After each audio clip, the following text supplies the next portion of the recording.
Merci pour l'accueil. En préparant cette présentation, je me suis dit, je vais donner le point de vue de la jeunesse sur l'indépendance. Puis je me suis rappelé que je viens d'avoir 40 ans, donc c'est plus trop la vie de la jeunesse. Alors très rapidement, donc moi je suis ingénieur IA.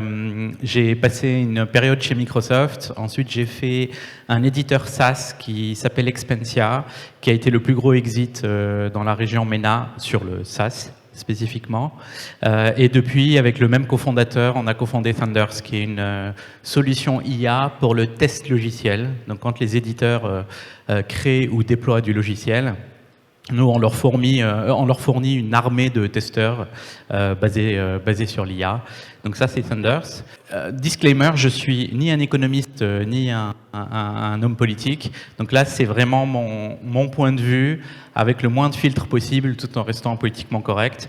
Et ma thèse, c'est qu'on a eu 70 belles années, ou au moins les 50 premières. Aujourd'hui, le système s'est un peu grippé. Mais il y a des vraies opportunités pour avancer, même si le temps presse.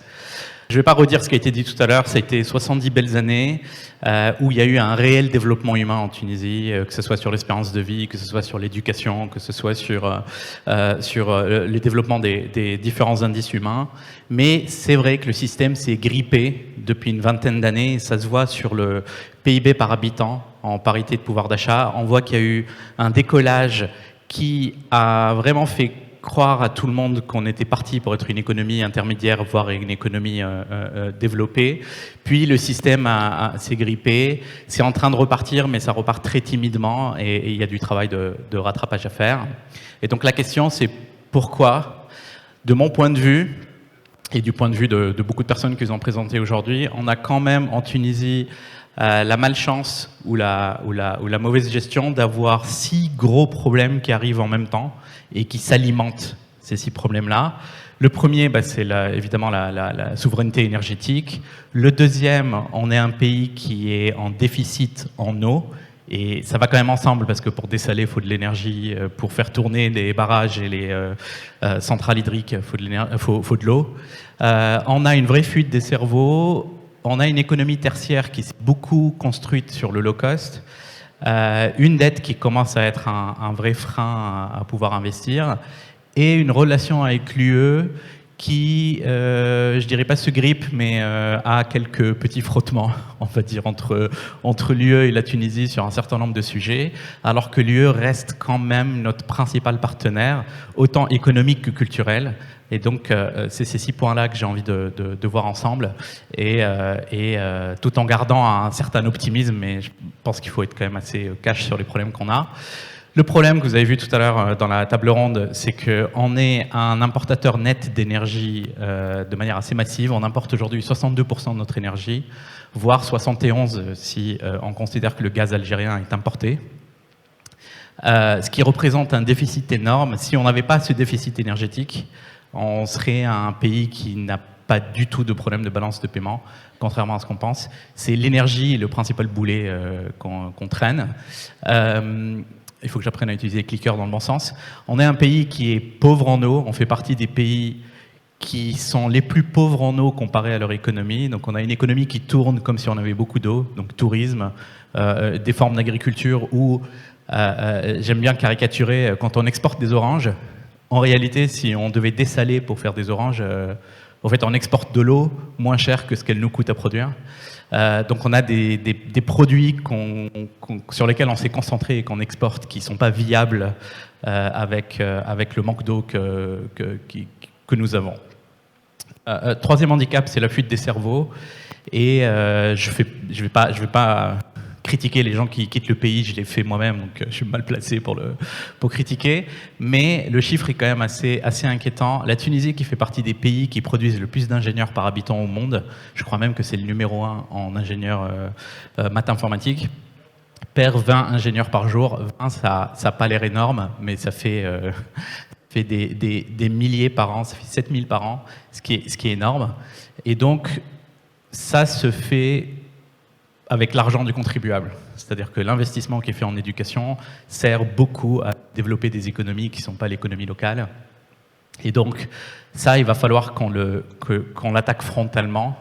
L'IA ne suffira pas. On ne peut pas compenser tous nos ingénieurs par de l'IA. Et enfin, une économie tertiaire qui est quand même qui s'est beaucoup imposée par le bas coût. Et c'est super dangereux dans un monde de l'IA. Moi, ce que j'aime bien dire quand on parle de est-ce que l'IA va remplacer nos métiers, est-ce que l'IA va me remplacer, est-ce qu'elle va vous remplacer? En fait, elle va remplacer les Tunisiens avant les Européens, si je sursimplifie. Parce que si on y réfléchit, nous, on est l'IA d'il y a 20 ans. Ce que je veux dire par là, c'est que les économies où les salaires sont élevés, ils ont déjà offshoré une grande partie des métiers intellectuels. C'est-à-dire qu'ici, il y a des cabinets comptables qui sous-traitent à l'Europe. Ici, il y a des sociétés de services informatiques qui sous-traitent à l'Europe. Ici, il y a des services de divers administrations, etc., qui sous-traitent à l'Europe. C'est-à-dire que les marchés européens ou américains, ils ont déjà offshoré une partie de ces métiers intermédiaires parce que trop cher à faire localement.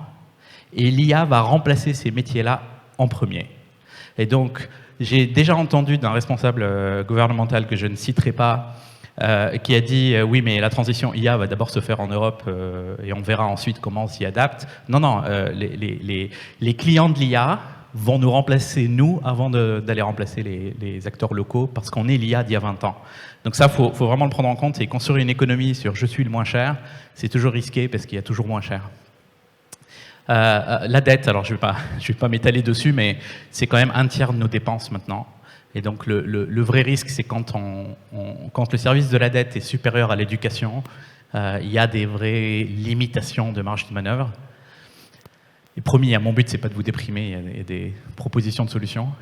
Et enfin, un point où je personnellement trouve que c'est un peu the elephant in the room, comme disent les Américains, mais on n'en parle pas assez. Notre partenaire principal de très très loin, c'est l'Europe. Mais il y a aujourd'hui des formes de tension avec l'Union européenne. Des formes de tension qui sont sur plusieurs axes. Un des axes qui, moi, me concerne et me frustre régulièrement, c'est qu'on a un accord de libre-échange, mais sans une libre circulation des acteurs économiques. C'est-à-dire que moi, entreprise franco-tunisienne, si je dois envoyer des commerciaux tunisiens en Europe, ça me prend des semaines de process. Et donc, je n'ai pas la même capacité à exporter en Europe que mon concurrent européen s'il veut vendre en Tunisie. Lui, il prend son sac à dos et il prend le vol et il est ici et il peut faire du business. Et cette non-libre circulation des acteurs économiques, c'est-à-dire salariés et entrepreneurs, est une violation des accords de libre-échange en réalité.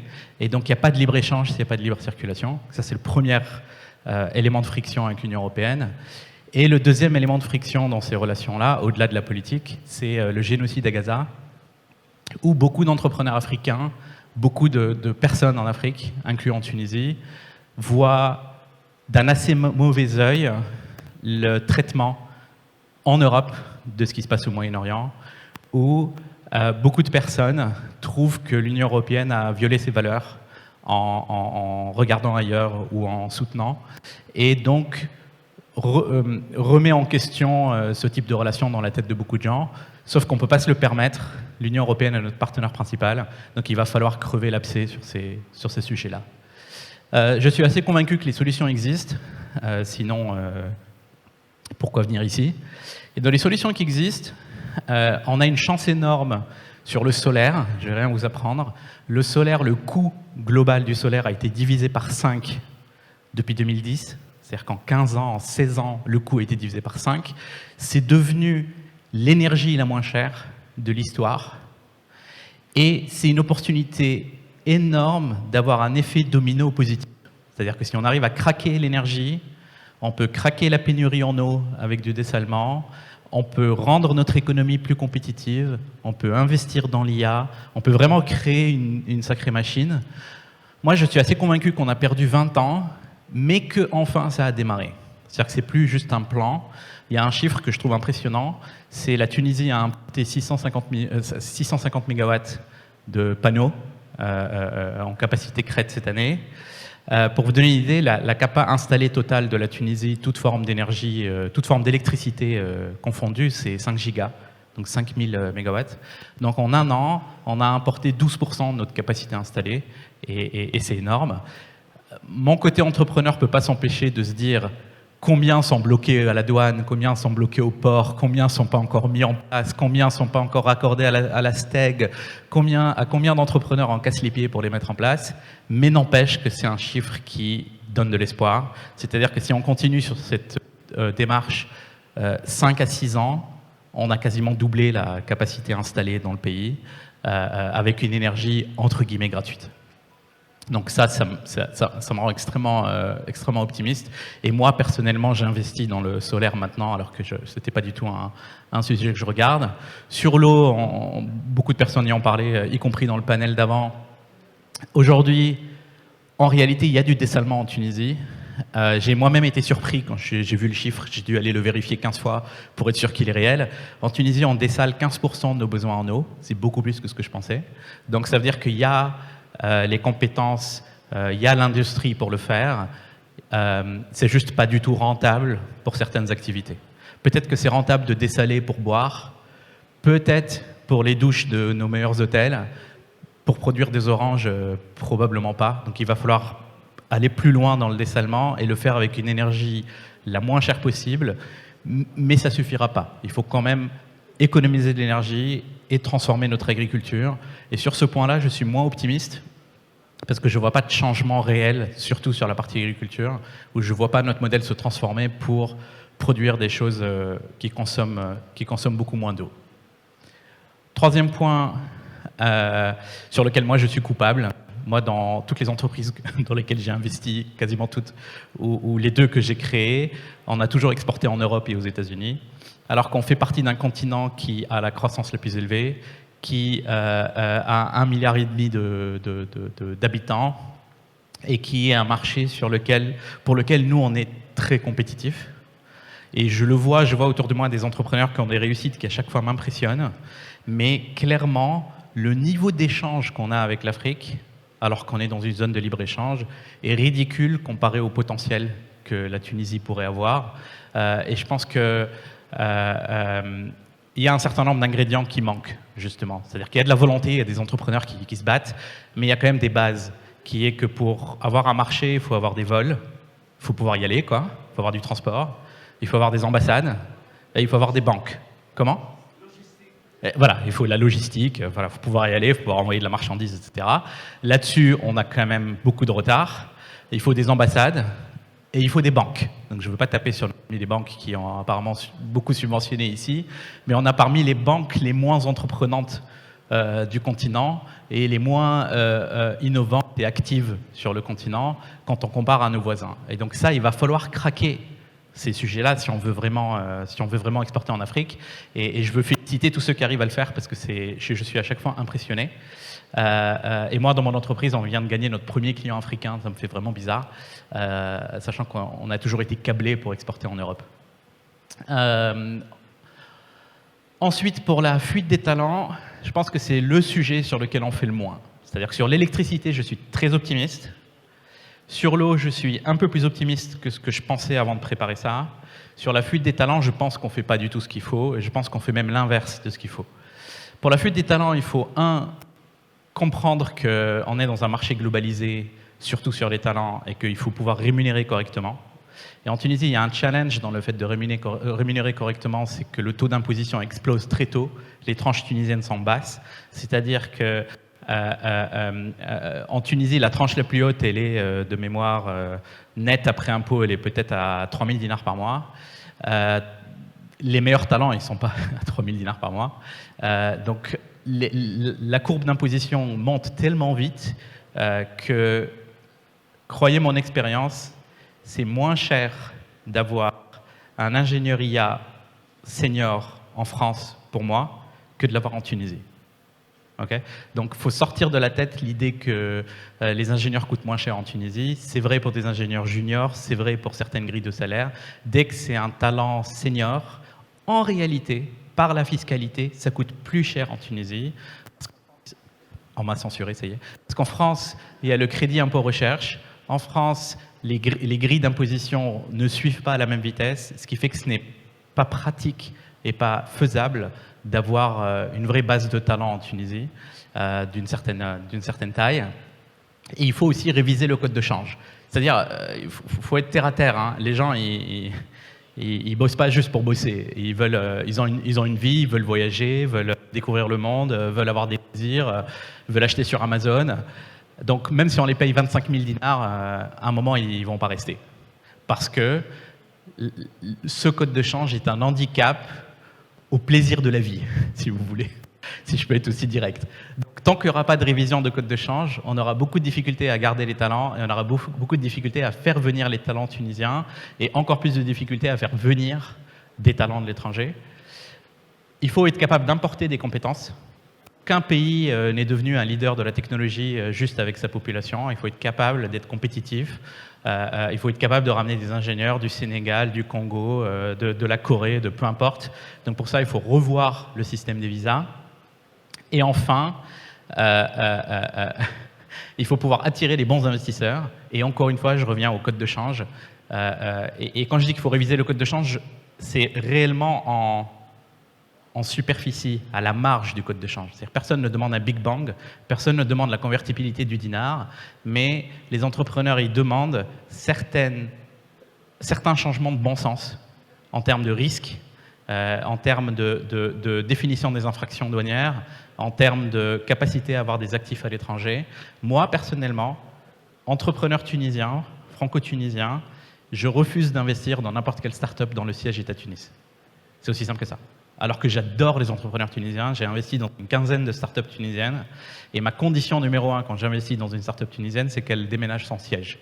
Et la seule raison, c'est le code de change. Parce qu'elle représente un risque incomparable pour un investisseur comme moi d'être dans une entreprise dont le siège est ici. Et ça, je préfère être assez cash dessus, il va falloir vraiment qu'on bosse dessus.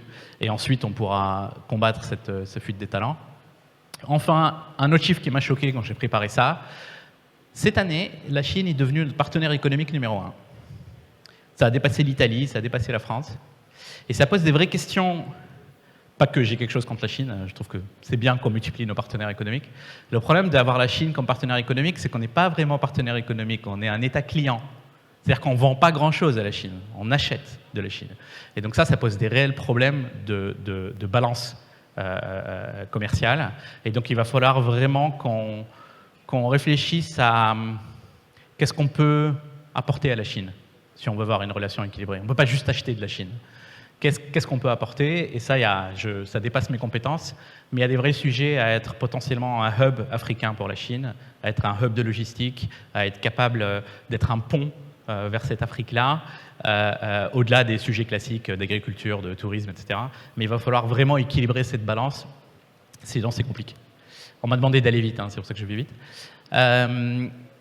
Dernier point auquel je crois beaucoup, c'est l'IA est évidemment un danger pour nous parce que l'IA remplace en premier les métiers intermédiaires, c'est-à-dire les métiers économiques, les métiers intellectuels, pardon, mais intermédiaires, c'est-à-dire pas face aux clients. Donc tous les cabinets de comptabilité, de paye, de gestion juridique, RH, tous les grands cabinets de conseil que vous connaissez tous, qui ont ici des hubs d'une certaine taille, sont les premiers qui vont être touchés par cette IA.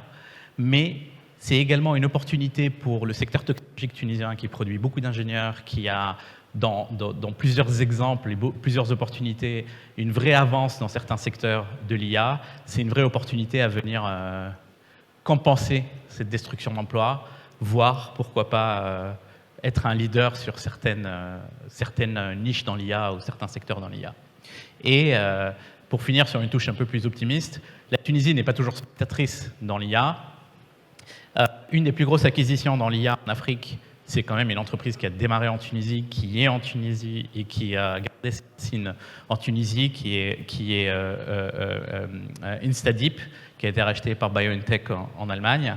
Je ne vais pas vous parler de notre entreprise avec JED, sinon c'est trop gênant.